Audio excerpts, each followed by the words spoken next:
Los sueños de Don Bosco. Tercera parte. Del 31 al 40. 31. Desde lejos ve lo que otros están haciendo. 1861. El 4 de febrero de 1861, salió Don Bosco para el seminario de Bérgamo a predicar. Al día siguiente escribió al prefecto de disciplina de su oratorio en Turín: vi anoche desde aquí que el diablo hizo ayer males entre los muchachos de allá. Y temo que mañana lo vuelva a hacer otra vez. Al constatar después que si había sido así, el padre Benetti y el padre Ruffini exclamaron: ahora sí nos convencemos de que Don Bosco ve las cosas desde muy lejanas tierras. A la noche siguiente en la cena les dijo a los superiores y seminaristas de Bérgamo: hoy he visto desde aquí que 2 de mis alumnos me estaban escribiendo cada uno una pequeña carta y me la enviaban. ¿Y cómo lo sabe?, le preguntaron aquellos amigos. Pues mañana verán que sí fue así. Y al día siguiente, estando almorzando, llegó el portero con el correo. Eran 2 pequeñas cartas que le habían escrito sus 2 alumnos. Y esa misma noche leía el Pealazonati a los alumnos de Turín lo malo que Don Bosco había visto en sueños que había sucedido allí en el oratorio. Los culpables se quedaron aterrados al ver que todo se había sabido desde tan lejos. 32. La linterna mágica. 1861.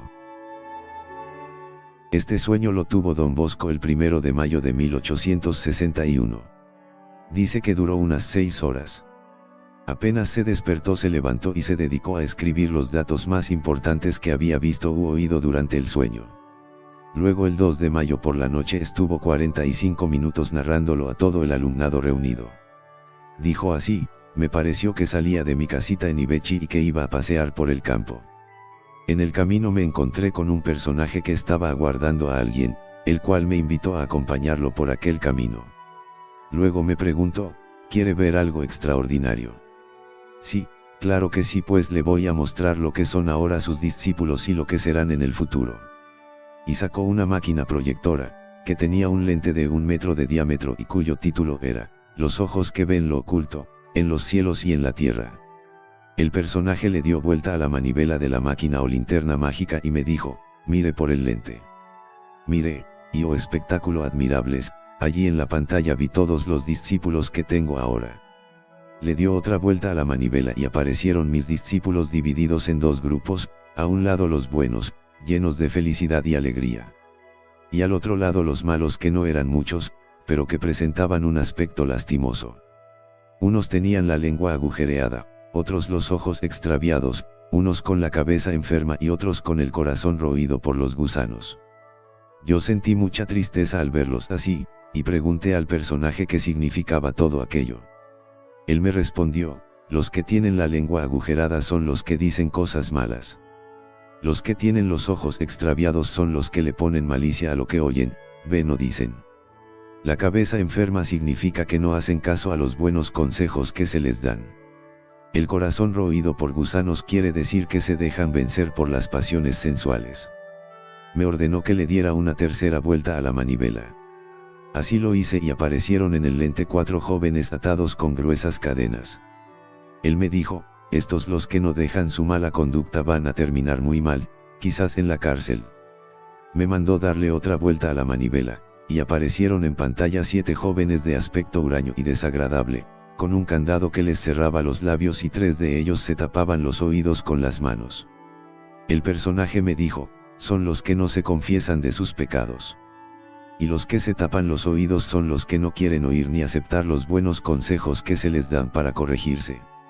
Y si oyen algún buen consejo no se les da la gana de ponerlo en práctica.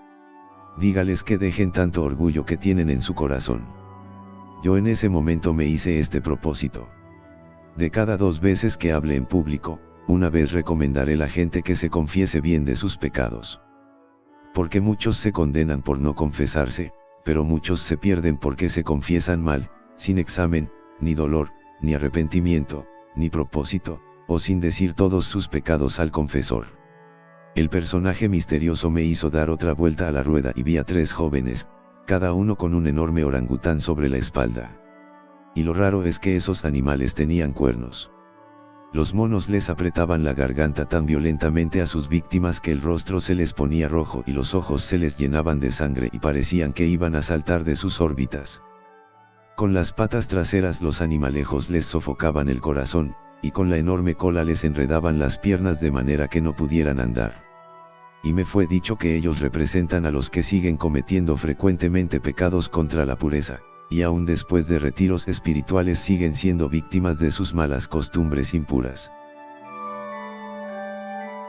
Que el apretarles la garganta significa el que no se atrevan a confesarse y que el ponerse rojo el rostro quiere decir que les da vergüenza consultar a un sacerdote, y que el saltárseles los ojos son señal de que las pasiones no les dejan ver las malas consecuencias que van a tener sus impurezas, ni los remedios espirituales para librarse de sus malas pasiones, ni la importancia que tienen los sacramentos para curarlos de los males del alma. Y que el enredarles las piernas para que no puedan andar, significa que se convencen de que ya no son capaces de dejar sus malas costumbres y sus malos hábitos y creen imposible su enmienda y no tratan de dar ni un paso para enmendarse y librarse de la esclavitud de sus pasiones. Yo sentía enorme tristeza al ver a algunos de mis discípulos en situación tan cruel, y le pregunté al personaje qué consejos debía darles para que se libraran de esos monstruos que son sus malas costumbres. Y él me dijo: labor, sudor, fervor. Labor, o sea, dedicarse a trabajar mucho y a cumplir muy bien sus deberes de cada día. Estar siempre ocupados. Sudor, hacer penitencias y pequeños sacrificios. Gran penitencia es la obediencia. Muy buena penitencia es dedicarse a cumplir muy bien el deber de cada momento. Fervor, orar mucho y con devoción, pequeñas oracioncitas pero repetidas muchas veces. Jesús decía: hay malos espíritus que no se alejan sino con la oración y el sacrificio.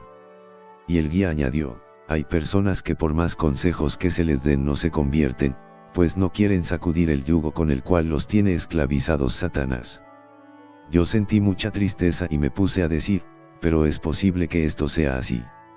Después de tantos consejos que se les dan. Después de tantos sermones. Después de haberles hecho retiros espirituales. Después de haberles avisado tantas veces. Jamás me había imaginado que iba a tener tan gran desengaño. Entonces el guía me reprendió diciendo: miren al orgulloso. ¿Acaso quién eres tú para pretender que con tus trabajos se conviertan las almas? Porque amas mucho a la juventud, te imaginas que ya sin más tus discípulos va a corresponder y a hacer caso a todo lo bueno que les recomiendas. ¿Acaso es que amas tú a las almas más de lo que las amó nuestro divino Salvador? ¿O es que has sufrido por estos más que lo que sufrió Jesucristo? ¿O es que tienes una palabra más eficaz que la que tenía nuestro Redentor? ¿O es que predicas mejor que Él? ¿O es que has tenido tú más solicitud para con los jóvenes que la que Jesús empleó para formar a los apóstoles? Tú sabes que ellos vivían con Él continuamente. Que gozaban día por día de sus grandes favores, que le oían sus maravillosos consejos, que contemplaban sus obras portentosas y que al ver sus buenos ejemplos sentían un inmenso estímulo para portarse cada vez mejor. ¿Cuánto hizo Jesús por santificar a Judas y volverlo santo? Y sin embargo Judas lo traicionó y terminó suicidándose. Entre los 12, hubo uno que falló. Y tú entre 500, te maravillas de que haya un pequeño número de discípulos que no corresponde a tus cuidados. Pretendes conseguir que entre tantos no haya ninguno malo, ni siquiera uno pervertido. Miren cómo se ha vuelto este de orgulloso. Al oír esto, yo callé, pero sentía una gran tristeza en el alma. El guía, viéndome tan apesadumbrado, me dijo: para que te consueles, dale ahora otra vuelta a la rueda y verás lo que te espera para el futuro, y admírate de la generosidad de Dios y fíjate en el gran número de almas que Dios te quiere regalar. Di otra vuelta a la rueda y miré por el enorme lente. Allí vi una cantidad inmensa de jóvenes que yo no conocía. Y el guía añadió: mira, por cada uno de estos que no ha querido corresponder a tus cuidados, Dios te dará 100 discípulos más. Yo me sentía enormemente contento al ver tan inmensa cantidad de juventud que Dios nos tiene destinada para el futuro, y el personaje me dijo: ¿quieres contemplar algo todavía más hermoso?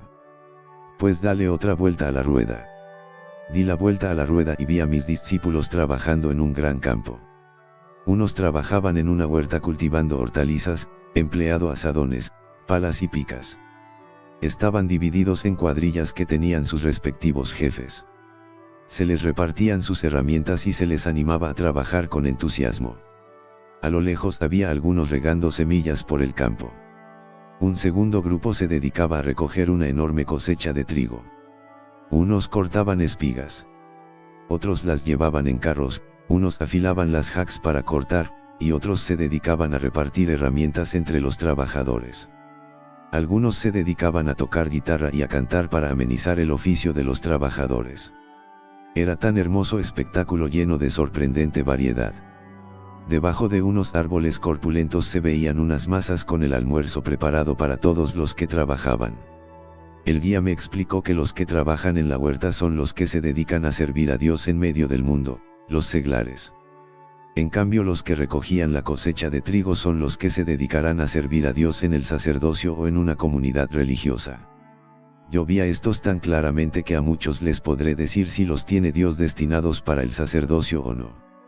Vi que el padre Proubere distribuía las hacks o herramientas a los que segaban el trigo y creo que esto significa que él va a llegar a ser rector de algún seminario. Algunos se dedicaban a arreglar hacks, son los que tendrán como oficio preparar a los futuros sacerdotes. Vi también que muchos no recibían la hoz de manos de un salesiano sino de otros que no son de nuestra congregación y con eso se me informó que muchos de mis discípulos va a ser sacerdotes, pero no salesianos. Yo los puedo distinguir claramente después de este sueño. La hoz que le daban a cada uno es señal de la palabra de Dios que tendrán que difundir en su predicación. Algunos pedían la hoz, pero se les exigía que antes fueran a conseguir un poco más de piedad y ciencia. A otro antes de darle la hoz, el poder de predicar, se le pidió que consiguiera la flor de la amabilidad y de la prudencia. En el sueño vi recibiendo la hoz de la palabra de Dios a muchos de mis discípulos que se van a dedicar a la predicación y a varios de ellos los conozco muy bien con nombres y apellidos. Vi a unos que trabajaban muy violentamente y se me dijo que nada de lo que se hace con violencia tiene buen efecto y larga duración. Muchos de los que se dedicaban a cortar el trigo tenían la hoz tan sin filo que era más de lo que destrozaban y estropeaban que lo que cosechaban. Y se me dijo que son los que carecen de piedad. Vi que algunos tenían una hoz sin punta, y me fue dicho que eso significa que hacen apostolado sin humildad, y con el deseo de aparecer más que los demás. Cuando la cosecha estuvo recogida se echó el trigo en carros tirados por bueyes y adelante iba el padre Miguel Rúa dirigiendo todo el grupo hacia el granero, lo cual significa que el padre Rúa dirigirá a los discípulos nuestros. Vi con tristeza que algunos en vez de dedicarse a recoger la cosecha se dedicaban a perder el tiempo. Muchos en vez de ponerse a recoger el trigo se iban a buscar uvas silvestres, y ellos son los que en lugar de dedicarse a su oficio de salvar almas se dedican a otros oficios no tan propios de un apóstol. A algunos mientras trataban de cortar el trigo se les caía el mango de la hoz, y me fue dicho que son los que trabajan sin rectitud de intención, o sea, no por agradar a Dios, sino por conseguirse buen nombre y fama. A unos vi que pedía la hoz pero le dijeron, mientras no consiga las dos flores que son, caridad y humildad no le podemos dar el poder predicar. Y aunque se disgustó, no le dieron la hoz mientras no fue a conseguir las dos flores. 10 años más, el guía me dijo, ahora le darás 10 vueltas más a la rueda para que veas lo que sucederá dentro de 10 años. Le di las 12 vueltas y aparecieron mis discípulos en el lente, pero totalmente cambiados, los que ahora son niños, aparecieron unos señores. Y los que ahora están en edad del vigor, aparecieron ancianos. Muchos de los que ahora son alumnos aparecieron ya sacerdotes o profesores. El guía me mandó, hay que darle otras 10 vueltas a la rueda, para saber lo que pasará 10 años después de eso, o sea en 1881. Le di las vueltas pero ya no aparecieron sino la mitad de los discípulos de ahora, y muchos ya con canas, y algunos muy encorvados. El guía me ordenó dar otras 10 vueltas a la rueda para ver el estado de nuestras obras dentro de 30 años, en 1891. Le di las 10 vueltas y entonces ya no vi en el lente sino la cuarta parte de mis discípulos de ahora, pero todos con el cabello blanco.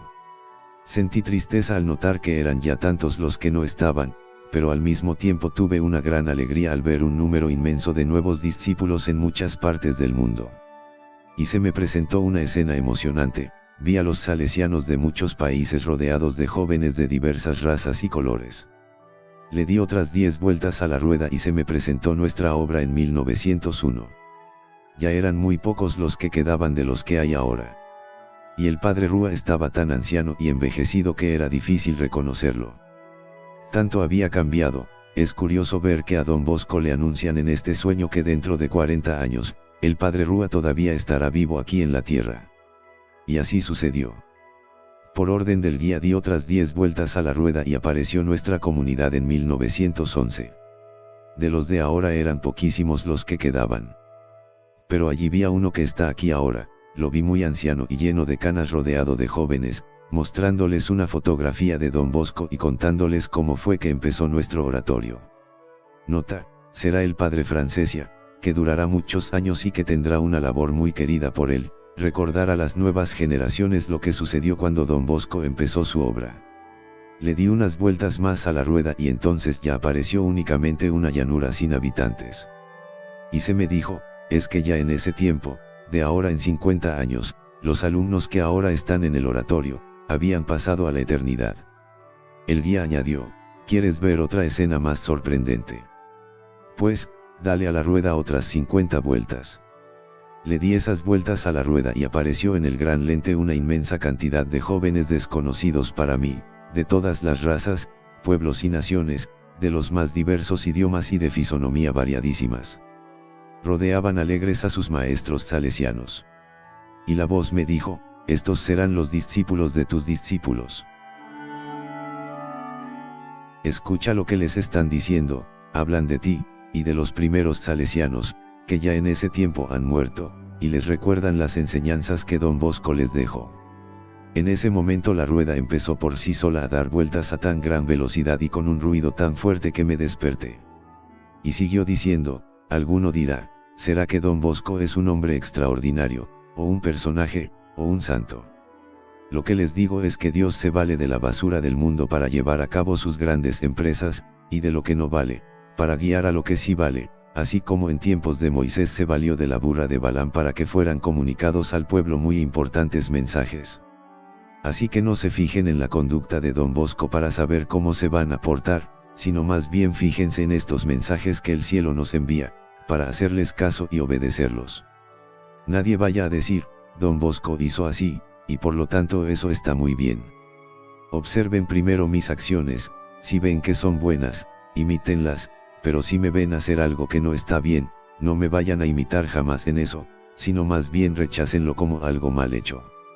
Explicaciones, dice el padre Vallecio que estaba presente en el oratorio en esos días.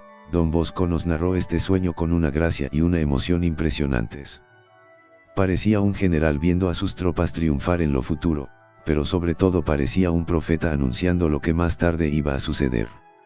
En esa semana todos los centenares de discípulos suyos que le escuchamos narrar el sueño fuimos desfilando por su habitación para pedirle que nos dijera en qué sitio de la cosecha y de qué manera nos había visto, y nos admirábamos al constatar con qué admirable precisión había sabido en el sueño en qué estado se encontraba nuestra alma, y cuáles eran nuestros defectos y nuestras aspiraciones. Éramos más de 400 y a todos y a cada uno nos decía en qué estado nos había visto. Y los alumnos mayores exclamábamos, seguramente don Bosco ha recibido dones extraordinarios del cielo. Y entre los numerosos alumnos del oratorio de Turín el efecto de este sueño de la linterna mágica o de la rueda, fue mejor que el que habría producido una tanda de retiros espirituales o la predicación de una misión. En todos se notaba un gran deseo de ser más fieles en cumplir lo que Dios desea de cada uno. Monseñor Cagliero decía, yo estuve presente cuando don Bosco narró este sueño. Él nos contaba todo esto porque su confesor el padre José Cafasou le había dicho, cuénteles sus sueños a los alumnos, porque eso les hace mucho bien. Don Bosco, aprovechando su prodigiosa memoria nos iba diciendo a todos uno por uno, cómo nos había visto en el sueño. Y nosotros quedamos convencidos de que Dios le había informado el futuro de sus discípulos y de su congregación por 50 años y más. En aquel año de 1861 nuestra comunidad era pequeñísima, tenía 2 años de nacida, y era muy combatida por los que no la comprendían. Y Dios quiso informarnos que el futuro que nos esperaba era inmenso y muy consolador. El joven Fagnano se le acercó a don Bosco y le dijo, ¿cómo me vio a mí en su sueño? Él le respondió, te vi que estabas lejos, lejísimos de aquí, rodeado de hombres casi desnudos. Fagnano creyó que esto no sucedería, pero 20 años más tarde, celebrando la fiesta de María Auxiliadora en el Polo Sur, en la Patagonia, como misionero, rodeado de indios casi desnudos, le escribió a Don Bosco: hoy se ha cumplido lo que vio acerca de mí en su sueño en 1861. Alguien le preguntó, ¿por qué a ciertos jóvenes los vio con un orangután sobre el cuello? Y le respondió: es el pecado de la impureza, que no se presente ante los ojos como algo malo y vergonzoso, sino que a traición ataca haciendo creer al que lo comete que eso no le traerá tantos malos y que no es tan degradante e indigno como en realidad lo es. Otro le preguntó, ¿en el futuro de su comunidad vio solo noticias buenas? Don Bosco respondió: vi también muchas dificultades y enormes problemas que se nos van a presentar, y eso me asustó bastante. Yo les puedo asegurar que si cuando se me ocurrió fundar esta congregación hubiera sabido los problemas y dificultades que se me iban a presentar, jamás me habría atrevido a tratar de fundarla. Pero Dios ha repetido en el libro santo: yo nunca te abandonaré. Hebreos 12. El padre Rufino dice en su crónica de ese año: Don Bosco nos dijo que entre los que recogían la cosecha de trigo vio 2 de sus alumnos que llegarían a ser obispos. Pero no nos quiso decir quiénes eran. Nosotros decíamos que probablemente serían los jóvenes Cagliero y Alvera. Pero 25 años más tarde los que fueron nombrados obispos fueron Cagliero y Costamagna. De este segundo muchacho nadie se imaginaba entonces que llegaría a ese alto puesto. 33. Las dos casas. 1861. Don Bosco estaba construyendo un nuevo edificio para sus niños pobres en Turín. Pero en el mes de noviembre uno de los arcos cedió y toda la construcción se vino abajo. Y sucedió que María Auxiliadora estaba por allí protegiendo porque de los 4 obreros que estaban trabajando en ese momento de la construcción, uno quedó suspendido en el aire sobre una viga que no se alcanzó a partir. Otro se hallaba en un rincón y allí la bóveda no se hundió. El tercero se salvó porque se le vino encima una viga pero quedó suspendida en una pared encima de él, y lo protegió del derrumbe de materiales que caían. El cuarto quedó entre los escombros, pero al removerlos lo encontraron sin ninguna herida grave. Solo algunas pequeñitas heridas, y el susto que sí fue de tamaño mayor. Todos bendecían a María Santísima por esta su ayuda tan especial, y Don Bosco exclamó: los poderes del infierno nos hicieron una jugarreta, pero seguiremos adelante. Y una de esas noches tuvo el sueño de las 2 casas. Estaba muy preocupado por el derrumbamiento del edificio que estábamos construyendo, y en un sueño vi que se me acercaba Monseñor Gastaldi y me decía: amigo mío, no se aflija porque se la ha caído una casa. Después se construirán 2 casas, una para los sanos y otra para los enfermos. Nota: Don Bosco no tenía edificio de enfermería en su colegio y a sus jóvenes enfermos los tenía que enviar a los hospitales, pero allá veían y oían muy malos ejemplos, y él deseaba tener en su colegio su propia enfermería. Y sucedió tal como se fue anunciando en este sueño: allí fueron levantados 2 edificios, el que se derrumbó, que se dedicó para clases, y uno nuevo, que se dedicó para enfermería de los alumnos. 34. Los 2 pinos. 1861. Soñé que estaba en un campo de Castelnuovo con algunos jóvenes, cuando vimos venir por el aire un enorme pino, tan ancho como 2 cuadras de casas, y de una altura extraordinaria. El pino se acercaba a nosotros en posición horizontal y después se enderezó quedando vertical. Parecía que nos iba a caer encima y nosotros nos hicimos la señal de la cruz y pensábamos huir, cuando de pronto llegó un viento fuerte como el de un huracán y transformó al árbol en una tempestad de relámpagos, truenos, rayos y granizo. Después vino otro pino menos grueso que el anterior avanzando en la misma dirección, y se colocó encima de nosotros y en posición horizontal comenzó a descender. Nosotros huimos temiendo ser aplastados y nos hacíamos muchas veces la señal de la cruz. El pino descendió casi a ras de tierra y permaneció suspendido en el aire. Solo sus ramas tocaban el suelo. Llegó luego un suave vientecillo y lo transformó en lluvia que benefició a la tierra. Yo creo que el árbol inmenso que se convierte en tempestad y en granizada significa las persecuciones y ataques de enemigos que le llegan siempre a la Iglesia Católica, y a los que se esmeran por ser fieles a la verdadera religión. Y el segundo árbol que se convierte en lluvia que beneficia a la tierra creo que es la Santa Iglesia o alguna de sus comunidades, que seguirá produciendo tanto fruto espiritual en las almas, como los que la lluvia produce en la tierra. Nota: del árbol grande y terrible puede ser que tenga que decirse lo que el profeta Daniel le dijo al rey Nabucodonosor, que había destruido el templo de Jerusalén y llevado desterrados a los israelitas: tu reino es un árbol inmenso, pero he oído una voz del cielo que dice, corten el árbol, vuélvanlo pedazos, corten sus ramas y que no produzca ya más frutos. Daniel 4:11. En otro árbol más pequeño puede estar representada alguna parte de la Santa Iglesia, por ejemplo, la congregación salesiana, que va llenando de frutos espirituales los sitios a donde llega, así como la lluvia llena de buenas cosechas la tierra a donde cae. 35. El pañuelo de la Virgen. 1861. En la noche del 14 de junio vi en sueños que un grupo de jóvenes rodeaba a la Santísima Virgen y que ella le daba a cada uno un pañuelo. Luego subieron todos a la azotea y Nuestra Señora les dijo, no abran el pañuelo cuando sopla el viento. Y si el viento llega de sorpresa vuélvanse inmediatamente a la derecha, pero nunca hacia la izquierda. Luego cada joven fue extiendo su pañuelo, eran finísimos, bordados de oro y de un enorme precio. En cada pañuelo había escrito, reina la de las virtudes, la pureza o castidad. De pronto empezó a llegar del lado izquierdo un fuerte ventarrón. Varios jóvenes cerraron inmediatamente sus pañuelos. Otros se volvieron hacia el lado derecho. Pero algunos permanecieron con el pañuelo abierto desplegado, y sin moverse. Enseguida se desencadenó una fuerte tempestad, rayos, truenos, lluvia, granizo y nieve. A los jóvenes que permanecieron con el pañuelo extendido, el granizo fue rompiendo cada pañuelo.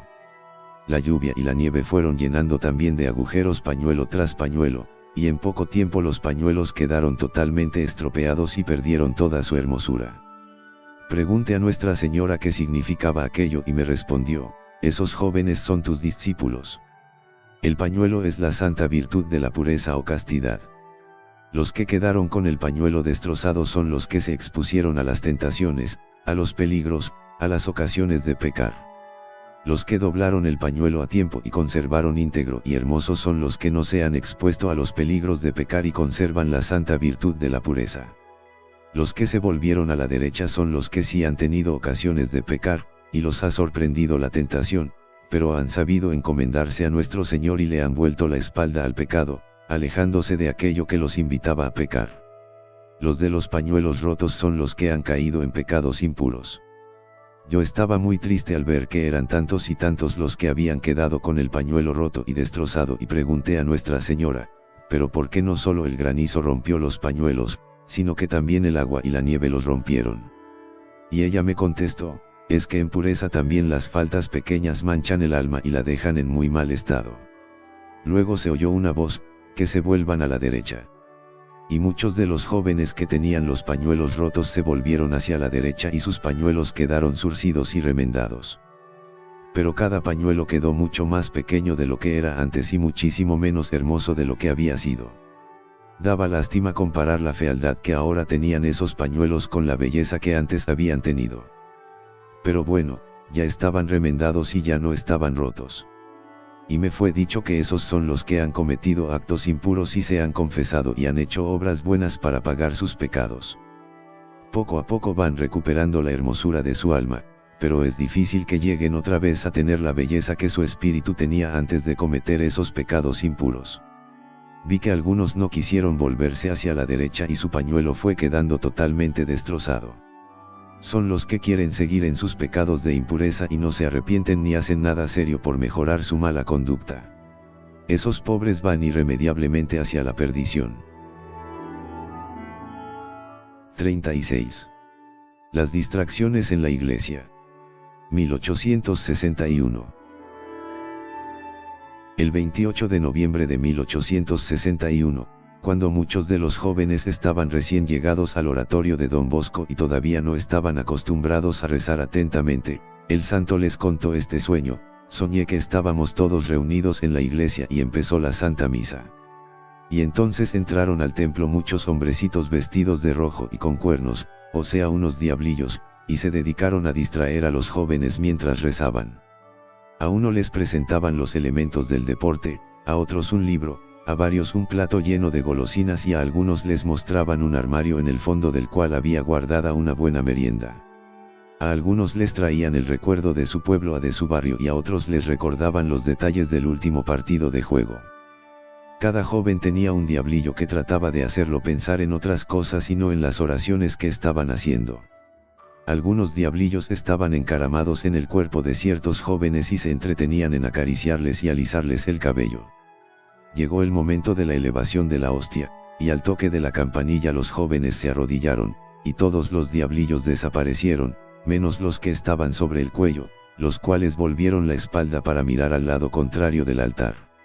Apenas terminó la elevación, volvieron los diablillos y se dedicaron otra vez de distraer a los jóvenes para que no pusieran atención a lo que estaban rezando. Creo que la explicación de este sueño es que los diablillos representan las distracciones que nos vienen cuando rezamos. Si rezamos sin pensar en qué es lo que decimos, ni a quién hablamos, ni qué le pedimos, entonces la oración pierde mucha parte de su valor y de su poder. Los que tienen el diablillo sobre el cuello son los que están en pecado mortal y no quieren dejar ese pecado. El diablo no se les va porque ellos le pertenecen a él, y a estos les queda mucho más difícil que a los demás hacer oración. 37. Los jugadores. 1862. El 31 de enero de 1862 estaba Don Bosco pasean por los corredores con unos jóvenes durante el recreo, y de pronto se detuvo y llamó al seminarista Juan Cagliero y le dijo: «Oigo dinero que suena. Algunos están ahí jugando dinero. Darás una vuelta por el edificio y buscarás a los jóvenes NNN», y le dijo 3 nombres.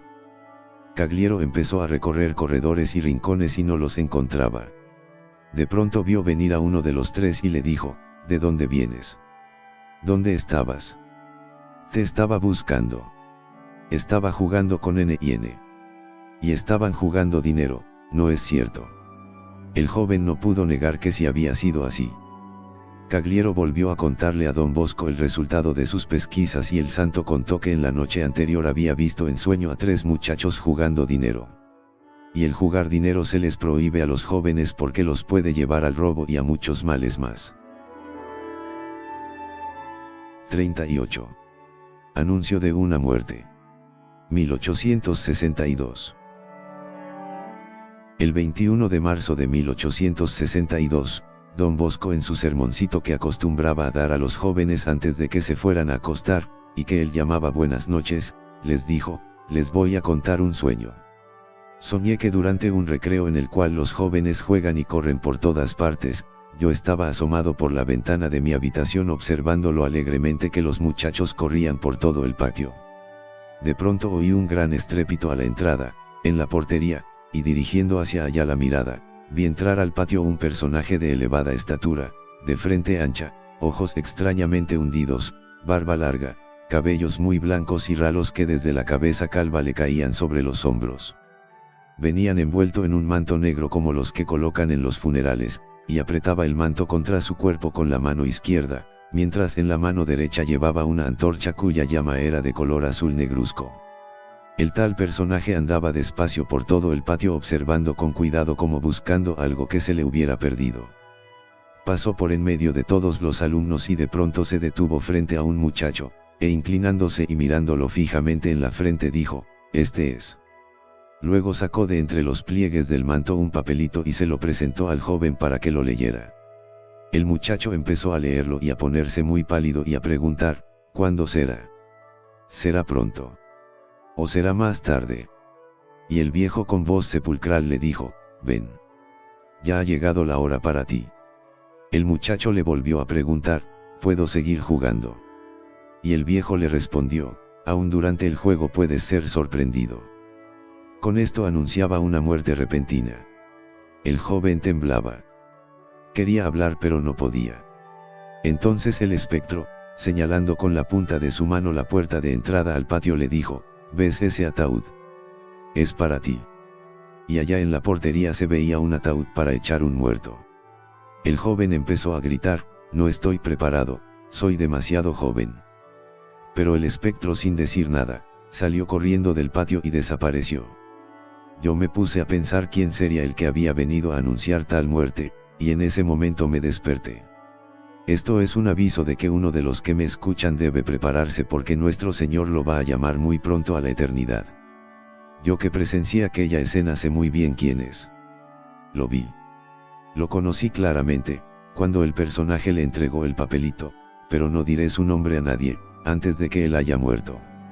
Sin embargo, haré cuanto me sea posible para prepararlo a bien morir. Ahora, que cada uno piense seriamente si está preparado para morir hoy. Que nadie se dedique a pensar eso es para otro y le llegue a él la muerte sin estar debidamente preparado. Yo les aviso claramente, no sea que un día nuestro Señor me tenga que decir: pero mudo, ¿por qué no ladraste? Viste venir el peligro y no avisaste. Que cada uno piense seriamente si sus cuentas con Dios están en buen estado. Hagamos en estos días especiales oraciones por ese que va a morir, y ojalá todos digamos cada día la oración: Dios te salve, Reina y Madre, por aquel que va a morir primero. Así cuando él se muera se encontrará con muchas salves rezadas por él.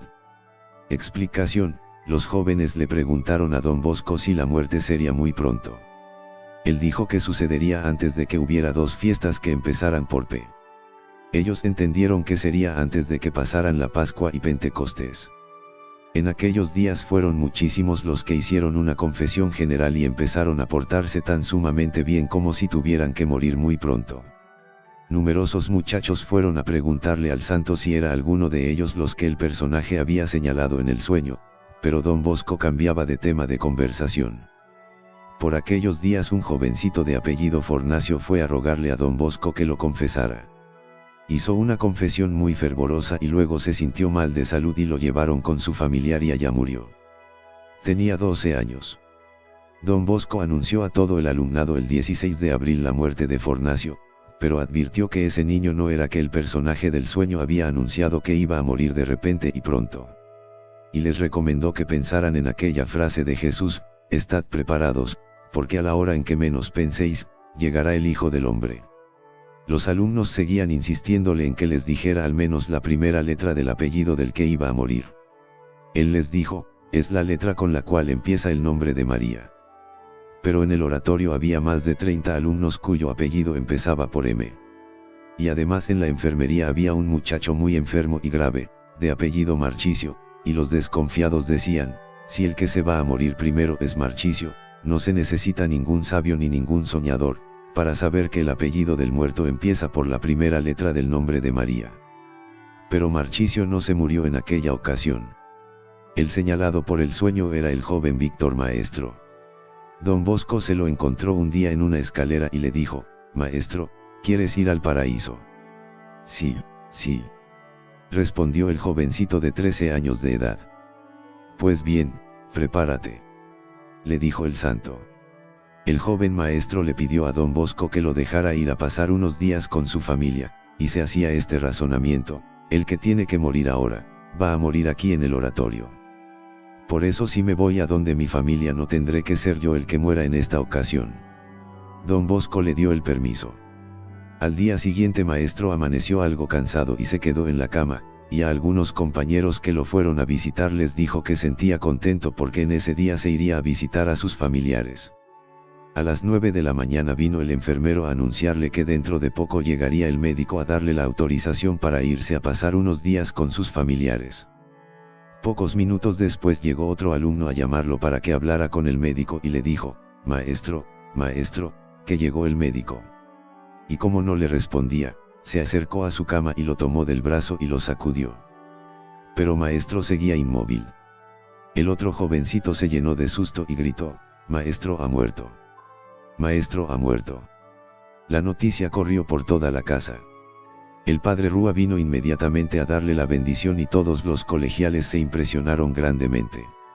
Esa noche Don Bosco en las buenas noches les dijo: el jovencito al cual vi que en el sueño un personaje le entregaba un papelito anunciándole que moriría de repente, era el que hoy murió, Víctor Maestro.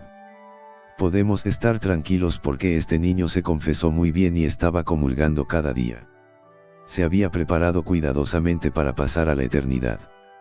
No había llegado todavía la segunda fiesta que empezaba por P, la fiesta de Pentecostés.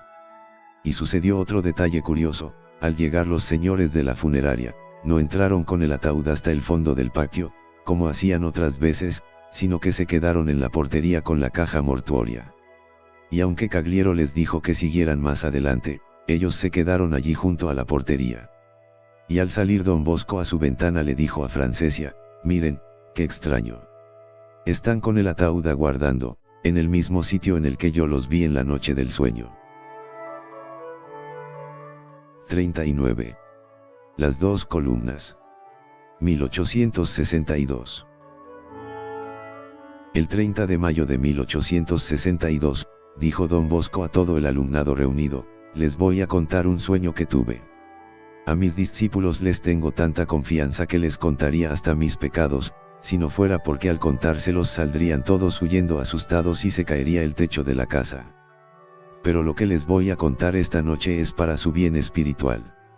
Soñé que estaba en la orilla del mar, sobre una alta roca, desde la cual no se divisaba más piso firme que el que tenía bajo los pies. En aquella inmensa superficie líquida se veía una multitud incontable de barcos dispuestos en orden de batalla, y cada barco tenía en su extremo una enorme y afilada punta de hierro dispuesta a destrozar todo lo que se le atravesara por delante. Los barcos estaban armados de cañones y llenos de fusiles y de diferentes armas y con muchísimas bombas incendiarias, y también con libros dañosos. Y todos aquellos barcos se dirigían contra su barco mucho más alto tratando de destruirlo con sus puntas de hierro, o incendiarlo o de hacerle el mayor daño posible. A este majestuoso barco, que estaba provisto de todo lo que necesitaba, le hacían escolta numerosos barcos pequeños, que recibían órdenes de él, realizando maniobras necesarias para defenderse de la flota enemiga. El viento soplaba en dirección contraria a la dirección que llevaba el gran barco, y las olas encrespadas del mar favorecían a los enemigos. Y en plena batalla vi salir de en medio de la inmensidad del mar dos grandes columnas, que se elevaron hasta enormes alturas. Sobre la una había una estatua de María Inmaculada y debajo un gran letrero que decía: María Auxiliadora de los Cristianos. Sobre la hora había una santa hostia muy grande, y debajo un enorme letrero con esta inscripción: Salvación para los que creen. El comandante supremo de la nave mayor, que era el sumo pontífice, al darse cuenta del furor con el que atacaban los enemigos y la situación tan complicada en la que se encontraban sus leales servidores, dispuso convocar a una reunión a todos los pilotos de las naves menores. Todos los pilotos subieron a la nave capitana y se reunieron alrededor del Papa. Pero al comprobar que el huracán se volvía cada vez más violento y que la tempestad era cada día más peligrosa, fueron enviados otra vez los capitanes, cada uno a dirigir su barco. Se restableció por un poco tiempo otra vez la calma y el Papa volvió a reunir junto a él a los demás capitanes, pero la tempestad se volvió enormemente espantosa. Entonces el Papa tomó personalmente el timón de la nave capitana y se esforzó con todas sus energías en dirigir la nave hasta colocarla en medio de las dos columnas desde las cuales colgaban áncoras y defensas para fortalecerse y salvavidas.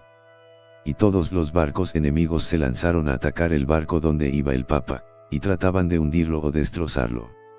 Unos lo atacaban con libros malos, otros con escritos malvados en los periódicos, muchos disparaban sus cañones y trataban de atacarle con los extremos afilados de hierro que tenían sus barcos, los cuales chocaban violentísimamente contra la gigantesca nave capitana sin lograr hundirla ni detenerla en su marcha. De vez en cuando los barcos enemigos lograban hacerle inmensas hendiduras por los lados al barco del pontífice, pero enseguida soplaba una suave brisa desde las dos columnas y milagrosamente cerraba esas hendiduras. Otro dato curioso: muchas naves enemigas, al tratar de disparar contra la nave capitana, explotaban y se hundían en el mar, y muchos fusiles también, al ir a disparar contra la iglesia, estallaban. Entonces los enemigos se propusieron atacar con armas cortas, insultos, golpes, maldiciones, calumnias, y así siguió el combate. De pronto el Papa cayó gravemente herido. Los que lo acompañaban corrieron a socorrerlo. Se repuso, pero fue herido por segunda vez, cayó y murió. Un grito de victoria resonó en todas las naves enemigas y el gozo de los contrarios era inmenso. Pero los demás pilotos se reunieron y eligieron un nuevo pontífice, el cual tomó fuertemente entre sus manos el timón de la nave capitana. Los enemigos comenzaron a desanimarse. El nuevo pontífice, manejando muy bien la nave, la llevó hasta colocarla en medio de las dos columnas y con una cadena amarró la parte delantera del barco, o proa, a la columna donde estaba la Santa Hostia, y con otra cadena ató el otro extremo, la popa, a la columna donde estaba la estatua de María Santísima Auxiliadora. Entonces se produjo una gran confusión. Todos los barcos que habían luchado contra la nave capitaneada por el Papa, se dieron a la fuga, se dispersaron, chocaron entre sí y se destruyeron mutuamente. Unos al hundirse hundieron a otros más.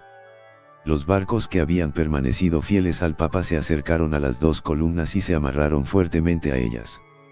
Otras naves que por miedo al combate se habían retirado y se encontraban distantes observando prudentemente los acontecimientos, al ver que desaparecían en el abismo las naves enemigas, navegaron entonces también hacia las dos columnas y allí permanecieron tranquilas y serenas en compañía de la nave capitana dirigida por el Papa. En el mar reinaba una calma absoluta. Al llegar a este punto de la narración, don Bosco preguntó al padre Rúa, ¿qué le parece que significa este sueño? Don Rúa respondió, me parece que la nave capitana es la Iglesia Católica, y los otros barcos que ayudan a la nave capitana son los fieles católicos dirigidos por sus obispos. Y que los barcos enemigos son todos los que atacan nuestra santa religión. Y me parece que las dos columnas son la devoción al Santísimo Sacramento de la Eucaristía y a María Santísima. Don Bosco añadió, sí, y en los barcos que atacan están representadas las persecuciones que le llegan a la Iglesia Católica, a la cual le van a venir terribles peligros y ataques de enemigos. Pero nos quedan dos remedios, frecuentar los sacramentos y tener una gran devoción a la Virgen Santísima. Hagamos todo lo posible para practicar nosotros estos dos remedios y para obtener que otros los practiquen también siempre y en todo momento. Nota: varios de los oyentes copiaron este sueño y cada uno le daba sus interpretaciones. Se ha pensado que el capitán que llama a los otros pilotos a reunión fue el Papa Pío IX, que llamó a los obispos al Concilio Vaticano y, después de algunas reuniones, los obispos tuvieron que volverse a sus ciudades porque estallaba la guerra de 1870. En 1878 murió el Papa Pío IX, que había sido muy combatido por los enemigos de la religión. Más tarde llegó el Papa San Pío X, que propagó muchísimo la devoción al Santísimo Sacramento y a María Santísima, acercó la Iglesia a esas dos columnas y organizó a los católicos para defenderse unidos en Senado, cámaras y gobierno del mundo entero, quitándoles así a los enemigos de la Santa Iglesia el poder omnímodo que tenían casi todos los países.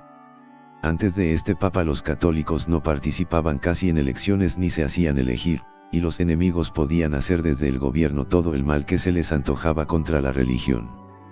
Pío X dijo, los católicos elegirán y serán elegidos. Y así hubo pronto en cada país un grupo fuerte de católicos en el Congreso y en el gobierno, y los anticatólicos les sucedió como a las naves del sueño, retrocedieron y empezaron a hundirse. Y los que eran indiferentes y miraban la lucha desde lejos, al ver que la Iglesia Católica volvía a ser respetada y estimada, se fueron acercando también a ella en señal de amistad. Fueron tres los pontífices. En Canónigo Bourlot, que era estudiante y estuvo presente cuando don Bosco narró este sueño, fue a almorzar con don Bosco y sus salesianos 24 años después, en 1866, y en pleno almuerzo dijo, aquella vez don Bosco dijo que los pontífices eran tres. El padre Lemoyne, que fue el que escribió la redacción del sueño, estaba en ese momento charlando con otro y don Bosco lo llamó y le dijo, oiga lo que está diciendo este padre, y dio a entender que estaba de acuerdo con lo que afirmaba el canónigo. Este afirmaba que don Bosco les contó que los papas eran tres: el primero, aquel cuya muerte se alegraron los malos; el segundo, el que reemplazó al anterior y con mano fuerte tomó el timón y guió con seguridad la nave; y el tercero, el que llevó la nave hasta colocarla entre las dos columnas. Después de 1907, el canónigo Bourlot volvió a la casa salesiana de Turín y les dijo a sus superiores, se dan cuenta de que sí eran tres los pontífices del sueño. El primero, el Papa Pío IX, que reunió el concilio y de cuya muerte se alegraron los enemigos de la religión. El segundo, León XIII, que dirigió con mano segura y fuerte la Iglesia. Y el tercero, Pío X, que se dedicó a propagar la devoción a Jesús sacramentado y a la Santísima Virgen. 1840. El sacrilegio. 1862. Un día en 1862, estaba don Bosco recomendando a los sacerdotes confesores que le pidieran mucho a Dios la gracia de sabes confesar bien y de obtener la eficacia de la palabra y la virtud de la prudencia, y les recordaba que muchos hacen malas confesiones por temor. Y les narró lo siguiente: una noche soñé que veía a un joven con el corazón podrido y lleno de gusanos. No le hice caso al sueño, pero a la noche siguiente soñé que veía a un perro que le mordía el corazón a ese pobre joven. Entonces me convencí de que nuestro Señor quería ayudar a ese muchacho quitándole de la conciencia algún pecado que tenía sin perdonar. Y un día me lo encontré y le dije: ¿me quiere hacer un favor? Sí, claro, por supuesto, ¿qué será? Quiere decirme si tiene algún pecado en su conciencia sin haberlo confesado. Él quiso negarlo, pero yo le dije: ¿y aquel pecado, y aquel otro, por qué no los ha confesado? Entonces me miró al rostro y comenzó a llorar, y me dijo: tiene razón. Hace 2 años que tengo esos pecados en mi conciencia y nunca he sido capaz de confesarlos. Y aquel muchacho se puso en paz con Dios.